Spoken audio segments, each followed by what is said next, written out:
Mengor pregunta, ¿cuánto tiempo antes se debe sacar la masa madre de la nevera para que se active?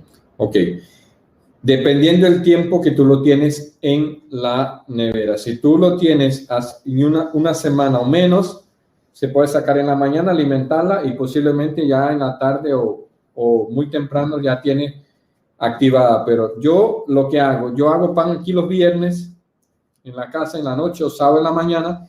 Yo saco mi masa madre el jueves, saco la nevera, dejo un rato antes de acostarme, 10 de la noche, 9 de la noche, la alimento y cuando llegue en la mañana, ¿no? La alimento de nuevo y ya lo tengo la masa madre súper activa.